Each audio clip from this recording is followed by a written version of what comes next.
उपस्थित सर्व आमंत्रित पाहुण्यांच्या बोधिमग्गो सेवा संस्थेच्या वतीनं मनपूर्वक अभिनंदन, स्वागत. आपण सर्व दायक दायिका, उपासक उपासिका आवर्जून या कार्यक्रमाला उपस्थित झालात. आपलं सर्वांचं सुद्धा मनपूर्वक अभिनंदन. आपणा सर्वांच्या प्रती मैत्रीपूर्वक कृतज्ञता व्यक्त करून आज पूज्यपाद भदंत विनय अखितजी महास्थवीर हे आपणा सर्वांना त्रिशरण पंचशील प्रदान करतील. आजच्या प्रसंगी विशेषत्वानं नागपूर ITI मधले विद्यार्थ्यांना धम्मदीक्षा देण्याचा एक अमौलिक क्षण आहे आणि म्हणून बाबासाहेबांच्या प्रतिमेचं अनावरण करत असताना, लोकार्पण करत असताना या बोधिमग्गो सेवा संस्थेच्या या बोधिमग्गो महाविहाराच्या परिसरात भदंत बोधिविनीत महास्थवीर स्मृती परिसरामध्ये आपण आजचा हा एक अविस्मरणीय सोहळा घेतो आहोत. तेव्हा मी आदरणीय भंतेजींना निवेदन करतो की त्यांनी आपणा सर्वांना त्रिशरण पंचशील प्रदान करायचे आहे. आपण सर्वांनी क्षमायाचना करावी. ओकास वंदामी भंते द्वारत एना मया कत्तं सब्ब अपराधं क्षमतु मे भंते. द्वितीयंपि ओकास वंदामि भंते द्वारत एना मया कत्तं सब्ब अपराधं क्षमतु मे भंते. नमो तस् भगवतो अरहतो सम्मा संबुद्धस्स. बुद्धं शरणं गच्छामि, धम्मं शरणं गच्छामि, संघं शरणं गच्छामि. सुरामेरय मज्जपमादट्ठाना वेरमणि सिक्खापदं समादियामि.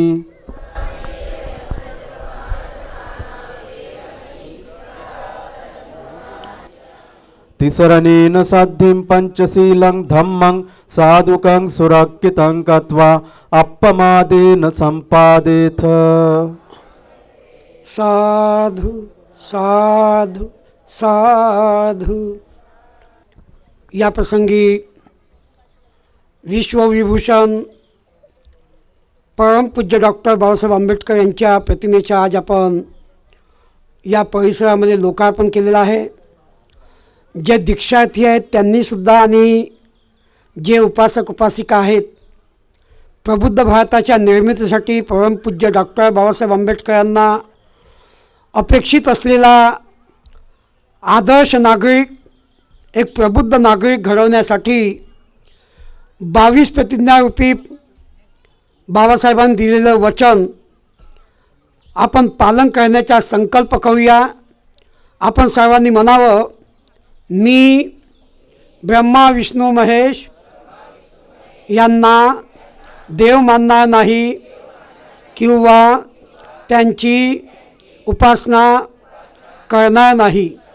मी रामकृष्ण यांना देव मानणार नाही किंवा त्यांची उपासना करणार नाही. मी गौरी गणपती यांना देव मानणार नाही किंवा त्यांची उपासना करणार नाही. देवाने अवतार घेतला यावर माझा विश्वास नाही. माझा नवा जन्म होत आहे असे मी मानतो. इतापर बौद्ध धम्माच्या शिकवणीप्रमाणे वागेल अशी प्रतिज्ञा करतो. साधू साधू साधू.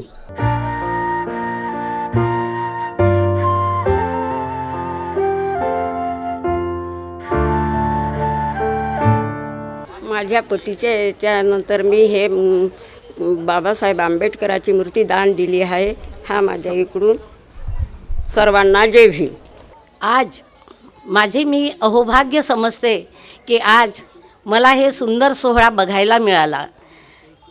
याबद्दल मला मनोमन खूप आनंद होते. जेव्हा भंतेजींनी मला सांगितलं आई तुम्ही या कार्यक्रमाचे उद्घाटक आहे, तेव्हा मी म्हटलं की सर्वसाधारण आई आहे, कमी शिकलेली आहे ना, माझ्या हातून म्हणजे उद्घाटनाचं म्हणजे मी हे करावं मला बरोबर वाटत नाही. भंतेजी आहेत त्यांच्या हातूनच अगोदर होऊ द्या, मी तर सहभागी राहणारच.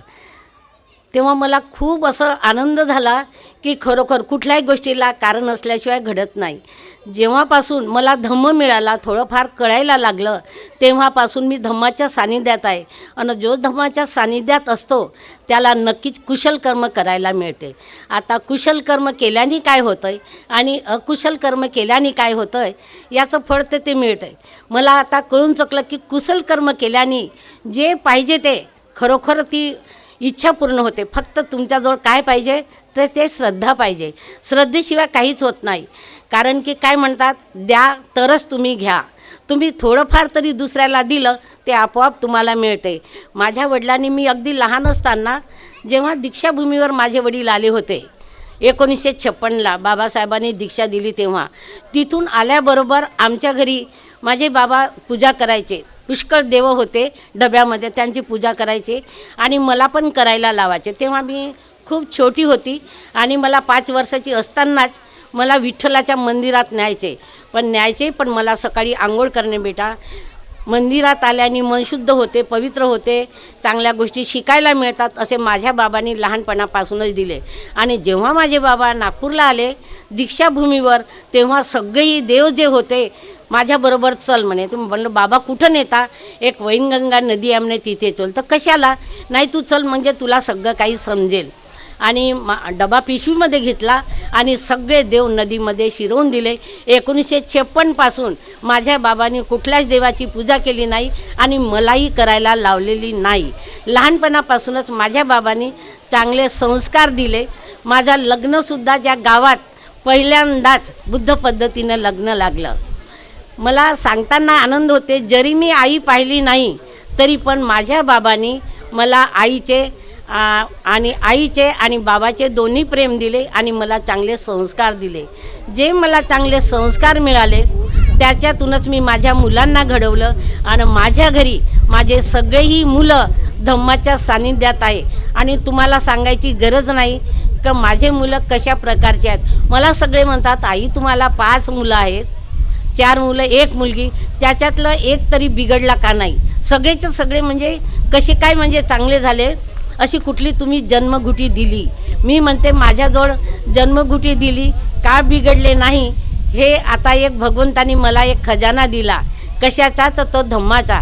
त्या धम्माच्या खजान्याला कोणी चोरून नेऊ शकत नाही आणि मी ते करत आली आणि माझे मुलं तसेच वागत आले. आज माझ्याकडे काही कमी नाही. जे म्हणाल ते मी करू शकते, पण कशामुळे? कुशल कर्मामुळे. ज्यांच्याजवळ कुशल कर्म आहे, मी आज इथे उपस्थित असलेल्या सगळ्या महिला धम्माच्या सानिध्यात आहेत, नेहमी विहारात येतात, भंतेजींचं मार्गदर्शन ते ऐकत राहतात आणि उपस्थित असलेल्या सगळ्या माझ्या महिला तेच सत्कर्म करत राहतात.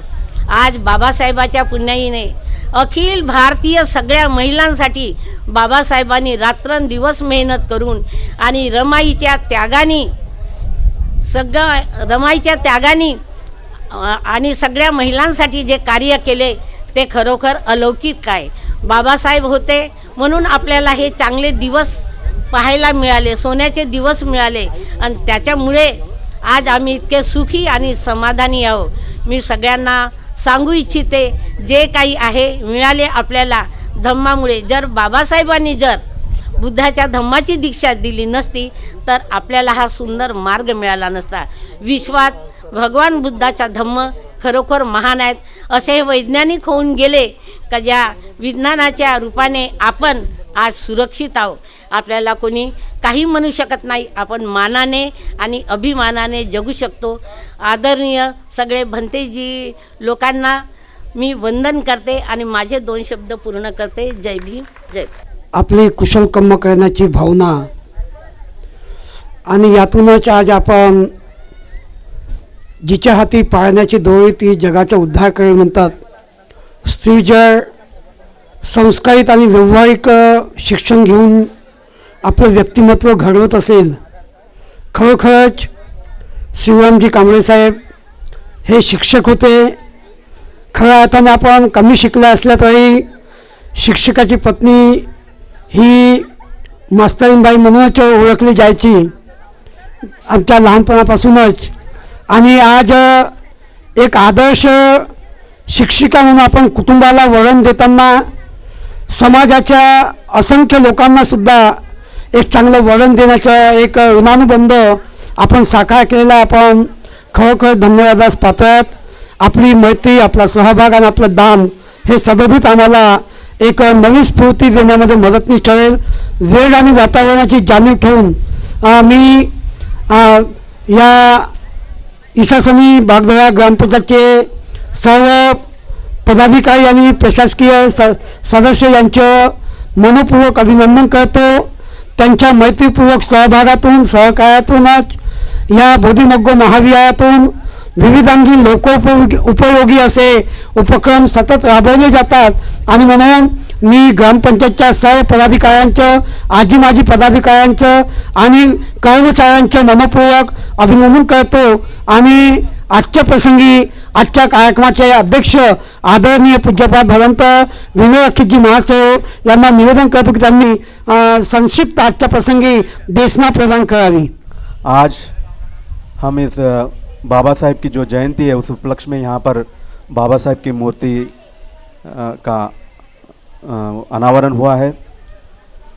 तो जो बाबा साहेब की हम जयंती मना रहे हैं तो केवल उनकी जय जयकार करने से काम चलेगा नहीं. बाबा साहेब की अगर सही मायने में जयंती मनानी है तो उनके विचारों पर अमल करना चाहिए. खास करके आज के जो नौजवान हैं और ख़ास करके जो आज दीक्षा लिए हैं, इनको ये ख्याल रखना चाहिए कि आज उन्होंने पंचशील लिया है.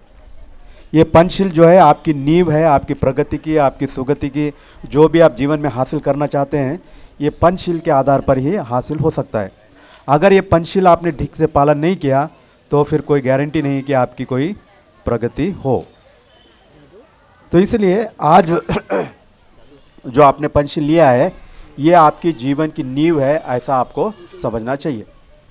और जो काल्पनिक देवी देवताओं के बारे में जैसे अभी 22 प्रतिज्ञा आपने सुना कि जिन लोगों ने आपके लिए कुछ किया नहीं, ना आपको पढ़ाई दी, ना आपको कोई नौकरी का इंतज़ाम किया, ना आपके ऊपर कोई दया बताई, ना कोई अवसर दिया, ऐसे काल्पनिक देवी देवताओं के पीछे भागना नहीं चाहिए. जिस बाबा साहेब ने या जिस बुद्ध ने आपके लिए, मानवता के लिए काम किया, उनको अपना आदर्श बनाकर उनके बताए मार्ग पर चलना चाहिए. आज बहुजन समाज जो है बड़ा ही प्रताड़ित हो गया है. किस लिए? तो ये दोष उन बहुजन समाज का ही है. क्यों? क्योंकि बहुजन समाज अगर हम देखें तो बड़ा ही बेईमान समाज बन गया है. वो अपने बहुजन महापुरुषों की बातें नहीं सुनता, उनको अपना आदर्श नहीं मानता, उनके बताए रास्ते पर चलता नहीं है, बल्कि मनुवादियों को अपना आदर्श मानता है. मनुवादी देवी देवताओं को अपना पूजनीय, आराधनीय आदर्श मानता है और इसीलिए इनका पतन होते जा रहा है. तो आप तो पढ़े लिखे हो गए हैं, आप बौद्ध विहार हैं, वहाँ जाकर ज्ञान की बातें सुन सकते हैं, समझ सकते हैं और उसको अपने जीवन में उतार सकते हैं. तो मौसम बदल रहा है, इस संक्षिप्त में कहानी के द्वारा इस बात को समझाने का प्रयत्न करेंगे कि जैसे पहले पहले हमारे समाज में बहुत सारे विहार नहीं थे, झुग्गी झोपड़ियों में रहते थे. एक बड़े मुश्किल से एक बाबा साहेब की सीमेंट की मूर्ति वो संविधान पकड़कर हुआ करती थी, विहार नहीं हुआ करते थे. तो ऐसे एक बस्ती में दूर गांव से एक आया जो गवर्नमेंट की पियोन की नौकरी करता था. तो उस बस्ती में झुग्गी झोपड़ी में रहता था, सुबह जाना और शाम को, और एक आदत थी हमारे समाज की कि शाम को आते कि नहीं पी के वो आता था. और सुबह जाते वक्त वहाँ पर क्योंकि विहार तो नहीं था तो वहाँ पर एक मंदिर था, तो मंदिर में जाता, वहाँ पर अपना माथा टेकता। तो वो पंडित जी जो पुजारी है वो कुछ बताता उनको कि ऐसे है, शिव जी ऐसे हैं, धरती ऐसे सांप पर टिकी हुई है, ये सब कहानी सुनता, वो सुनता और चला जाता। और शाम को फिर आते आते पी के आता। कभी कभार बाबा साहब की मूर्ति के पास जाता और वंदन करता। इस तरह से उसके दिन चल रहे थे। लेकिन कुछ समय के बाद उसको सुनाई में दिया कि एक 3-4 किलोमीटर दूर वहाँ पर बुद्ध विहार बनाया गया है। तो उसको लगा रहे, हाँ हमने तो सुना है कि बाबा साहब ने बौद्ध धर्म की दीक्षा ली है, लेकिन हमारे बस्ती में तो बौद्ध विहार है ही नहीं। तो 3-4 किलोमीटर दूर है, संडे संडे वहाँ पर कार्यक्रम होता है, तो चलो चलते हैं। ऐसा सोचकर वो जो पियोन है वो उस तरफ विहार चला गया और जाता, वहाँ विहार में रहता, भिक्षुओं के और जो बौद्ध उपासक हैं उनके ज्ञान भरे प्रवचन सुनता और बड़ा प्रेरित होता। और क्योंकि उसको शराब की आदत थी, जब उसने सुना शराब के क्या क्या नुकसान है तो वो कोशिश करने लगा कि शराब न पीऊँ। तो जो रोज़ पीता था वो हफ्ते में खाली 2-3 बार ही पीने लगा। इस तरह से वो अपने आप को इस शराब के नशे से मुक्त होने का प्रयत्न कर रहा था, क्योंकि उसको अब बातें समझ में आने लगी। लेकिन रोज़ तो फिर वो बस्ती में से जाना है, तो पुरानी आदत की तरह वही मंदिर में जाता, माथा टेकता और आ जाता और फिर काम पे चला जाता। तो एक बार ऐसे ही शाम को वो पीकर वापस लौट रहा था।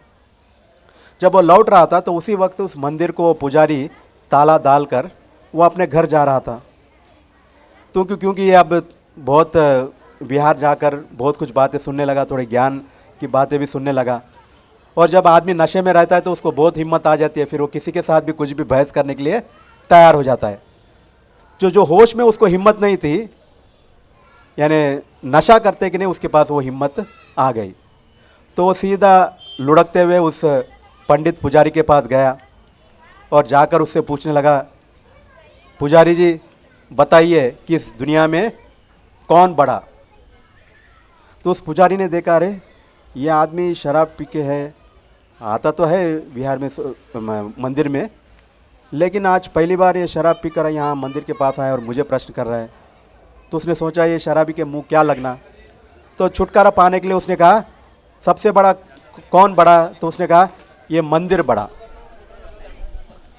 तो फिर उस शराबी ने, उस पियोन ने कहा, मंदिर बड़ा तो धरती पर क्यों खड़ा।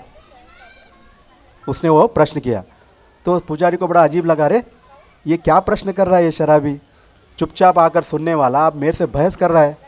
लेकिन उसने फिर सोचा अब ये शराब पी के इससे हम क्या बहस करें। तो उसने कहा ठीक है भाई, धरती बड़ा। तो उसने कहा धरती बड़ा तो शेषनाग पर क्यों खड़ा। तो इसको एकदम चौंक गया, अरे ये बात तो मैंने उसको भी बताई थी कहानी में कि धरती शेषनाग पर खड़ी हुई है। तो उसको लगा, अरे ये पी के अब मेरे साथ ही बहस कर रहा है, मेरी बातें मुझे सुना रहा है। लेकिन खैर अब पिए वाले आदमी से हम क्या बहस करें। तो उसको छुटकारा पाने के लिए उन्होंने कहा ठीक है भाई, शेषनाग बड़ा। तब उसने कहा शेषनाग बड़ा। तो उसने कहा शेषनाग बड़ा तो शंकर के गले में क्यों पड़ा। तो फिर चौंक गया, अरे ये फिर से मुझे ये वही प्रश्न कर रहा है। लेकिन फिर सोचा क्यों इसके बहस करें। तो उसने बोला ठीक है भाई, शंकर बड़ा। तो उसने कहा शंकर बड़ा तो पहाड़ पे क्यों खड़ा। उसको लगा ये बात भी मैं कहा कि हिमालय पहाड़ पर खड़े हैं, तांडव करते, ये सब बात मैंने बताई। आज तो ये पूरा मैंने जो बताया उसी के ऊपर प्रश्न कर रहा है। लेकिन खैर शराब पी के इससे ज़्यादा बहस नहीं करना चाहिए। तो उसने कहा ठीक है भाई, पहाड़ बड़ा। तो उसने कहा पहाड़ बड़ा तो हनुमान के हाथ में क्यों पड़ा। अब उसको लगा, अरे ये कहानी भी मैंने ही बताई इसको, ये तो पूरा आज मेरा क्लास ले रहा है। तो उसने सोचा लेकिन बहस करना ठीक नहीं है, मुझे तो जल्दी जाना है और ये शराब पी के। तो उसने कहा ठीक है भाई, हनुमान बड़ा। तो उसने कहा हनुमान बड़ा तो राम के चरणों में क्यों पड़ा। अरे ये बात भी मैंने ही बताई। तो उसने बोला ठीक है भाई, राम बड़ा। तो उसने कहा राम बड़ा तो हिरण के पीछे क्यों पड़ा, तीर पकड़ के जा रहा था। तो उसने कहा ये फिर से वो सोचा हिरण बड़ा, नहीं ये बोलना ठीक नहीं है, अब बहुत हो गया इससे बहस करना। उसने तंग आकर हाथ जोड़कर कहा ठीक है मेरे बाप, अब तू ही बता कि कौन बड़ा, मैंने तो जितना हो सका बता दिया, अब तू ही बता कौन बड़ा। तो शराबी लुढ़कते लुढ़कते उस बाबा साहब के मूर्ति को और हाथ बढ़ाकर कहा जो संविधान अपने हाथ में लेकर अपने दो पैरों पे खड़ा, वो सबसे बड़ा। तो इस तरह से एक शराबी व्यक्ति जो रोज पीता था, वो हफ्ते में 2-3 बार पीने लगा, बिहार में जाकर सुनने लगा, और इतनी ज्ञान की बातें उसने सीख ली कि एक पंडित को बहस कर कर हरा दिया। तो कहने का ये अर्थ है कि जब बाबा साहब ने हमको इतना अच्छा धर्म दिया है, इतना अच्छा मौका दिया है, तो उसके अनुसार हमको चलना चाहिए। देवी देवताओं के पीछे पड़ना नहीं है, काल्पनिक चीज़ों के पीछे भागना नहीं है। जिन लोगों ने हमारे लिए कुछ किया है उनके प्रति हमारा कृतज्ञता होना चाहिए, उनको अपना आदर्श बनाना चाहिए। जिन लोगों ने कुछ नहीं किया उनकी मूर्ति, उनकी तस्वीर लगाकर पूजने में क्या अर्थ है? जैसे मान लो अपने घर में अपने माँ बाप ने अपने पाल पोस कर बड़ा किया, तो हम घर में माँ बाप के जब गुजर जाते तो माँ बाप की तस्वीर लगाकर उनको हम पूछते हैं, है कि नहीं? अगर मान लो कोई अपने माँ बाप की तस्वीर लगाकर न पूजे और बगल के लोगों की तस्वीर लाकर पूजे, तो लोग हंसे देंगे क्या नहीं, ये कैसा पागल आदमी, अपने माँ बाप की तस्वीर तो नहीं पूज रहा है, ये बगल वाले की किसी की और की लाके पूज रहा है, उन्होंने क्या किया? तो उसी तरह से जिन महापुरुषों ने हमारे लिए त्याग किया, बाबा साहेब है, महात्मा फुले हैं, भगवान बुद्ध है, इन लोगों की तस्वीर हमारे घरों में होना चाहिए। जिन लोगों ने कुछ नहीं किया उनकी मूर्तियाँ, उनकी तस्वीरें उनके मंदिरों में जाकर पूजा करने में कोई अर्थ नहीं है। उसीलिए बाबा साहेब ने ये 22 प्रतिज्ञा दी।